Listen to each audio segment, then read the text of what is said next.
Hello student, welcome back to my YouTube channel Subhash math guide. তো আজকে একটা গুরুত্বপূর্ণ অধ্যায় নিয়ে আসছি ক্লাস 11-এর গাণিতিক আরোহ তত্ত্ব বা ম্যাথমেটিক্যাল ইন্ট্রাকশান। এই ম্যাথমেটিক্যাল ইন্ট্রাকশান বা গাণিতিক আরোহ তত্ত্বটা কী? তো গণিতের অন্যান্য ধারণা বা পদ্ধতির মতো গাণিতিক আরোহ বা ম্যাথমেটিক্যাল ইন্ট্রাকশান কিন্তু কোনো নির্দিষ্ট সময়ে কোনো একজন বিজ্ঞানী দ্বারা আবিষ্কৃত হয়নি। তাহলে কী হয়েছে না, প্রথম গাণিতিকবিদ পিথাগোরাস কিন্তু এই পদ্ধতিতে বিভিন্ন গাণিতিক সমস্যার সমাধানের ইঙ্গিত দিয়েছিলেন। তো পরে এক বিখ্যাত ফরাসি বিজ্ঞানী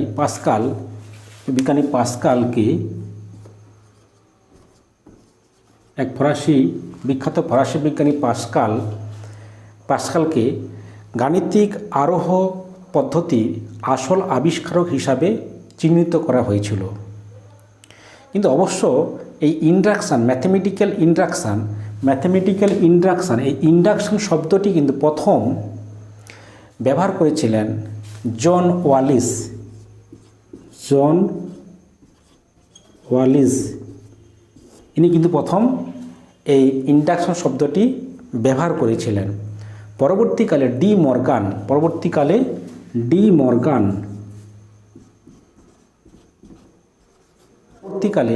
ডি মর্গান দ্বারা কোনো এক শ্রেণীর অভিসারী বা কনভারজেন্স পরীক্ষাতে ম্যাথমেটিক্যাল ইন্ট্রাকশানের প্রয়োগ করা তথ্য জানা যায়।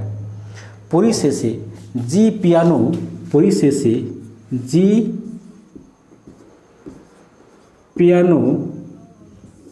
পিয়ানো ম্যাথমেটিক্যাল ইন্ট্রাকশানের সাহায্যে বহু গাণিতিক সমস্যা সমাধান করেছিলেন। গণিতের বহু গুরুত্বপূর্ণ সূত্র, প্রতীক, উপপাদ্যকে আমরা গণিতে দুটো পদ্ধতির সাহায্যে প্রমাণ করতে পারি। একটা হচ্ছে অবরোহ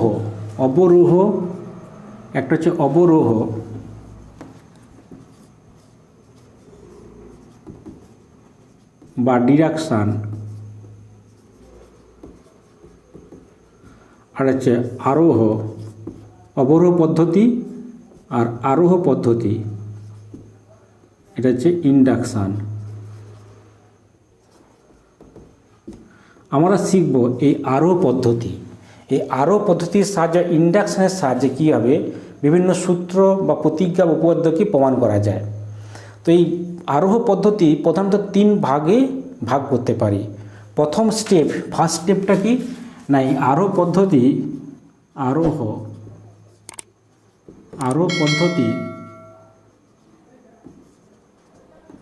3 ভাগে আমরা প্রথম ভাগ করতে পারি। একটা হচ্ছে ভিত্তিস্তর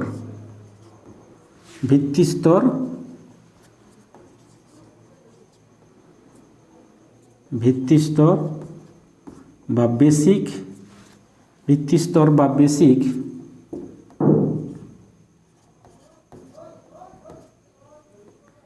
বেসিক স্টেপ। 2 নম্বর হচ্ছে আরোহ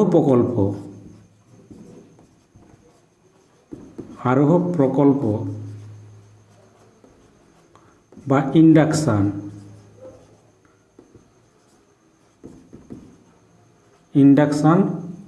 হাইপোথেসিস।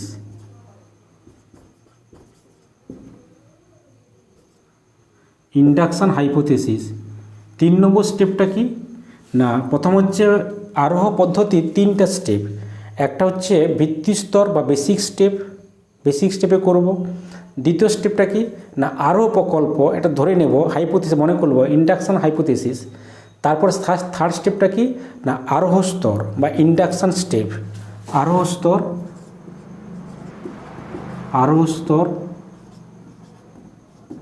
বা ইন্ডাকশান স্টেপ বা ইন্ডাকশান স্টেপ। এই 3টে পদ্ধতির সাহায্যে আমরা যে কোনো সূত্র বা উপপাদ্যকে আমরা সহজেই প্রমাণ করতে পারবো।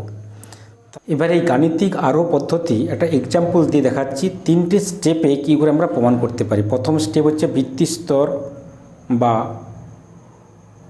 Basic step. দ্বিতীয় স্টেপ কি বলছিলাম যে আরোহ প্রকল্প বা ইন্ডাকশন হাইপোথিসিস। তৃতীয় স্টেপ কি বলছিলাম না আরোহ স্তর বা ইন্ডাকশন স্টেপ। তো তিনটে স্টেপে আমরা প্রমাণ করব। একটা এক্সাম্পল নিলাম, কি বলছে না গাণিতিক আরোহ পদ্ধতির সাহায্যে প্রমাণ করো যে 1 + 2 + 3 গাণিতিক আরোহ পদ্ধতির সাহায্যে প্রমাণ করো যে 1 + 2 + 3 ডট দিয়ে n + n = n × n + 1/2 for all n belongs to n, capital N, মানে nটা স্বাভাবিক সংখ্যার জন্য এটা প্রমাণ করা যায়। এটা অ্যাকচুয়ালি একটা সূত্র, একটা ফর্মুলা। কার ফর্মুলা? মনে করার চেষ্টা করো, সমান্তর প্রগতি ছিল। সমান্তর প্রগতি স্বাভাবিক সংখ্যার সমষ্টি, সমান্তর প্রগতি স্বাভাবিক সংখ্যার সমষ্টি এপিতে ছিল অ্যারিথমেটিক প্রোগ্রেশনে। তো এই সূত্রটা কীভাবে আমরা প্রমাণ করব? তাহলে তিনটে স্টেপ। প্রথম স্টেপ কি ভিত্তি স্তর বা হচ্ছে বেসিক স্টেপ। এটা কি আমি ধরে নিচ্ছি যে মনে করছি এটা গাণিতিক বিবৃতি Pn ধরি বা মনে করিলাম প্রদত্ত গাণিতিক বিবৃতি Pn, প্রদত্ত গাণিতিক বিবৃতি Pn, মনে করিলাম প্রদত্ত গাণিতিক বিবৃতিটি Pn, অর্থাৎ Pn such that, অর্থাৎ Pn such that 1 + 2 + 3 ডট দিয়ে প্লাস n = n × n + 1/2। এবার nটা কি? স্মল nটা capital belongs to capital N, মানে কি এই স্মল n মানটা স্বাভাবিক সংখ্যা, যে কোনো স্বাভাবিক সংখ্যার জন্য এটা সিদ্ধ করবে। তাহলে আমি প্রথম ভিত্তি স্তরটাকে দেখব n = 1-এ, এই যে n = 1 বসালে এটা সত্য হয় কিনা, মানে বোথ সাইড সমান কিনা। তাহলে আমি যদি n = 1 বসে এটা 1 নম্বর দিই, যদি 1 নম্বরে n = 1 বসিয়ে পাই, 1 নম্বরে n = 1 বসিয়ে পাই, তাহলে কি পাচ্ছি? এখানে বাম দিকে 1 বসানো মানে কি হবে? n = 1 বসানো, এখানে 1 + 2 + ডট n দেওয়া আছে, মানে n = 1 বসানো মানে প্রথম পদটা হবে n = 1 প্রথম পদ। n = 1 মানে প্রথম পদটা নিচ্ছি, এই 1 সমান, এই 1 সমান। আর ডান দিকে 1 মানে n এর পরিবর্তে 1 বসাবো, n এর জায়গায় 1। ভালো করে মনে রাখো, বাম দিকে কি করতেছি আমি? n = 1 বসানো মানে এখানে n সংখ্যক পদের সমষ্টি দেওয়া ছিল, n = 1 বসানো মানে একটা পদ, মানে প্রথম পদটাই হবে, এখানে প্রথম পদটা হবে। তাহলে এখানে ডান দিকে কী করতেছি না n এর জায়গায় 1 বসাচ্ছি।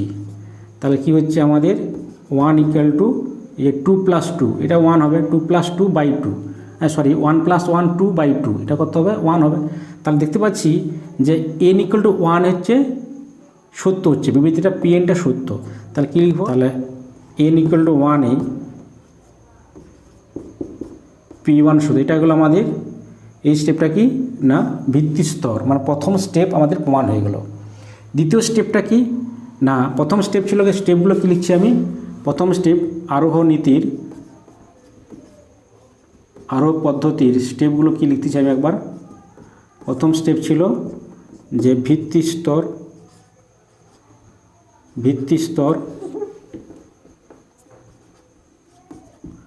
তারপর স্টেপ ছিল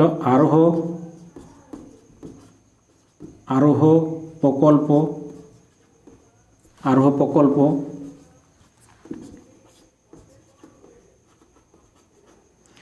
তারপর আরোহ স্তর।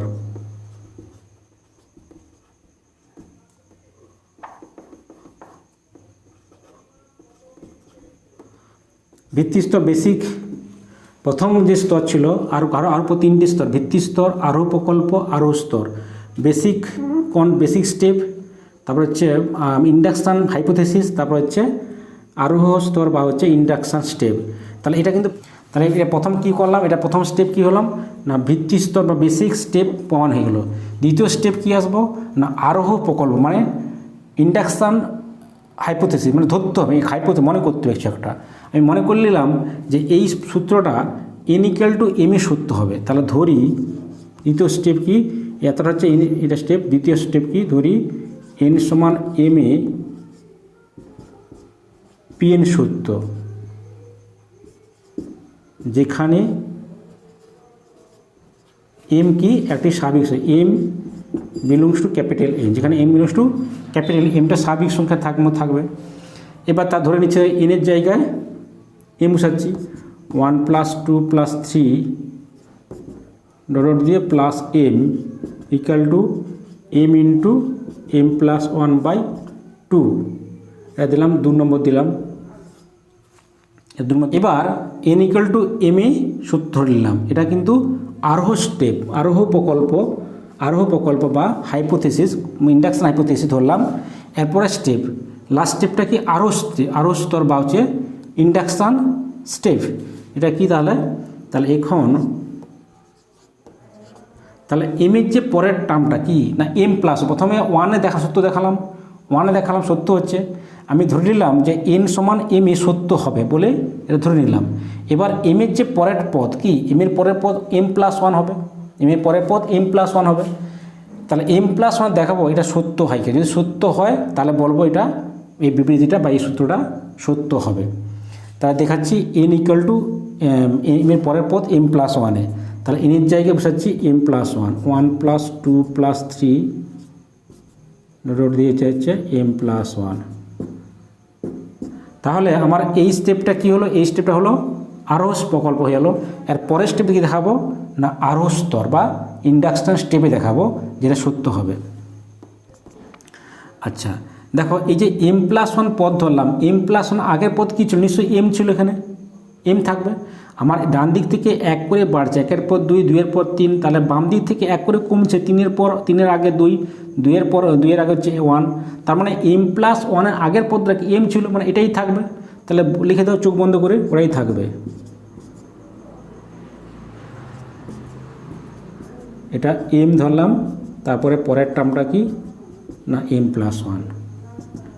তাহলে এর আগের পদ লিখলাম এম ধরলাম। আমি কিন্তু কি প্রমাণ আসবে জানি, কি প্রমাণ আসবে না এই এনের জায়গায় আসবে m+1, তার মানে প্রমাণটা আমার আসবে m+1 ইন্টু m+1 + 1/2, এটা কিন্তু প্রমাণ আসবে। কি প্রমাণটা আসবে আমার এখানে, আমি কি জানি যে এনের জায়গায় যে m+1 বসাচ্ছি এখানে, তার নিশ্চয়ই এনের জায়গায় m+1 আসবে, m+1 + 1/2, এটা প্রমাণ নিয়ে আসতে হবে। তাহলে এই যে এইখান থেকে এই মানটা এটা কী পেয়েছি আমরা 2 নম্বর থেকে m ইন্টু m+1/2, কী বসাচ্ছি এই এতটা মান না m ইন্টু m+1/2 বসাচ্ছি, এই এতটা বসে গেল এম, এইখান থেকে এতটা 1 থেকে m পর্যন্ত মানটা বসে গেল, 2 থেকে প্লাস m+1 লিখবে 2 নং হতে পাই, অবশ্যই লিখতে হবে সাইডে,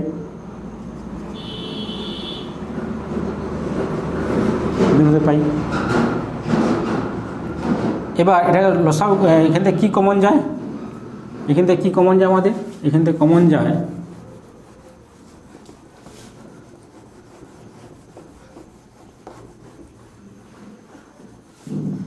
এখান থেকে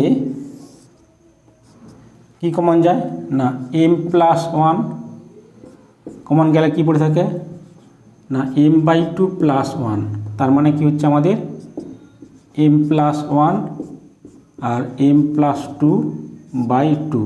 এটাতে একা সাজাতে পারি, তাই কী করতে পারি, এটাকে কী করতে পারি না m+1 + 1/2।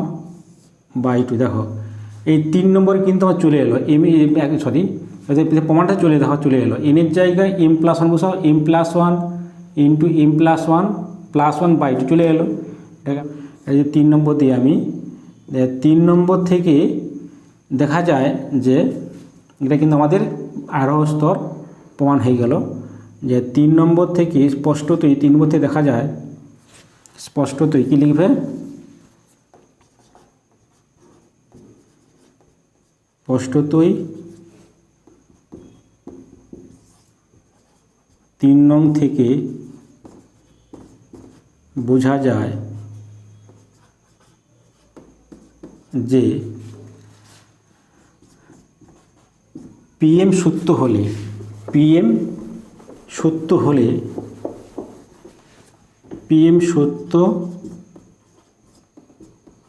হলে পি এম প্লাস ওয়ান সত্য হয়। সুতরাং গাণিতিক আরোহ নীতি অনুযায়ী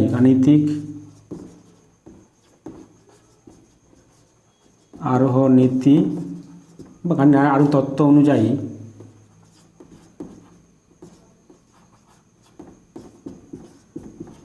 পিএন সত্য হয় for all N belongs to capital N এর জন্য। অতএব বলতে পারি 1 + 2 প্লাস অর্থাৎ কি 1 + 2 + 3 ডট দিয়ে লাস্টে হচ্ছে n ইকুয়াল টু বলতে পারি n ইন্টু n + 1/2। এটা কিন্তু আমাদের প্রমাণিত হয়ে গেল। এই তোমাদের পরীক্ষায়, ফাইনাল পরীক্ষায় প্রতি বছরই কিন্তু গাণিতিক আরোহণ থেকে অঙ্ক পাবেই। তো হয় 4 নাম্বার তো পাবেই, আবার কোনো সময় কোনো সালে 4 নাম্বার এবং 2 নাম্বার দুটো অঙ্কই পড়ে। তো আমি আগের অঙ্কটা 4 নাম্বার করালাম, এবার দেখাচ্ছি তোমার 2 নাম্বারে একটা অঙ্ক দেখাচ্ছি। না, তোমাদের বইয়ে এশিয়ানদের বইতে আছে প্রশ্নমালা 3 অতি সংক্ষিপ্ত একের দাগেরটা 2n-1 যদি 3 দ্বারা বিভাজ্য হয় তবে দেখাও যে 2 ইন্টু n + 1 -1 ও 3 দ্বারা বিভাজ্য হবে। এটা 3 দ্বারা ভাগ গেলে এটা কিন্তু 3 দ্বারা বিভাজ্য হবে। তাহলে এটা 3 দ্বারা বিভাজ্য, তাহলে 2n-1 3 দ্বারা বিভাজ্য, তাহলে ধরে নিচ্ছি কে 2n-1 সমান 3k। কেটা কি না, কেটা যে কোনো পূর্ণ সংখ্যা, যেখানে কে যে কোনো পূর্ণ সংখ্যা, এর কে এন কিছু উল্লেখ করা নেই এখানে। যেখানে কে যদি এন এখানে উল্লেখ থাকতো, যদি এন দেখা থাকতো N belongs to capital N, তাহলে কেটাও কিন্তু ক্যাপিটাল এনের মধ্যেই থাকতো, মানে স্বাভাবিক সংখ্যা থাকতো। এখানে উল্লেখ করা নেই, তাহলে ধরে নিচ্ছি আমি যেখানে কে যে কোনো পূর্ণ সংখ্যা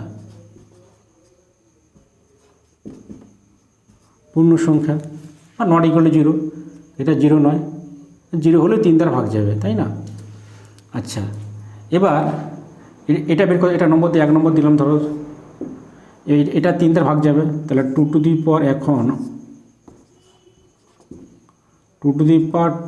ইন্টু n + 1 -1 এটা 3 দ্বারা ভাগ যাবে, তাহলে কি দেখাইতে হবে 2n + 2 -1।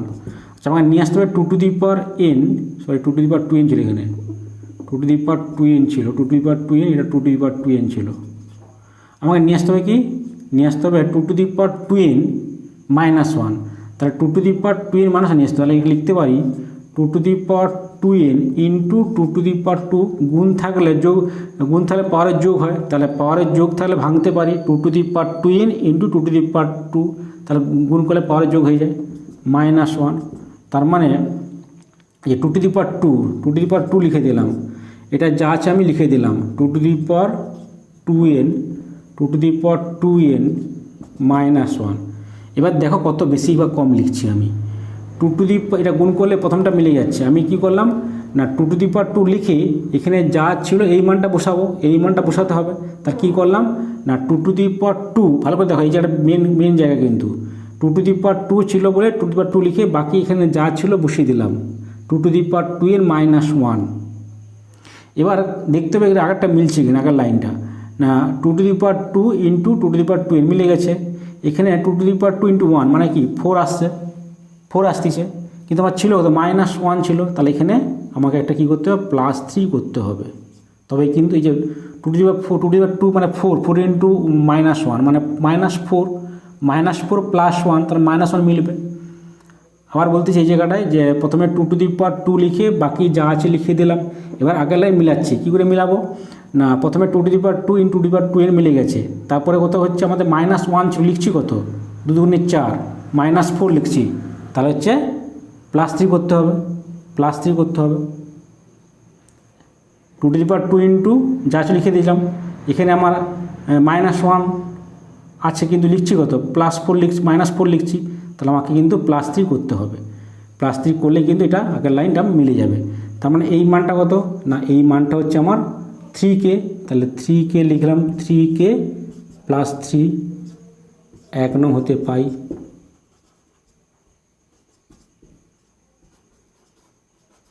তার মানে 3 কমন যাবে, k +1 ইয়া সর্বদা 3 গুণিতক মানে 3 দ্বারা বিভাজ্য, 3 ইন্টু k +1 মানে 3 দ্বারা বিভাজ্য, ইয়া সর্বদা 3 দ্বারা বিভাজ্য,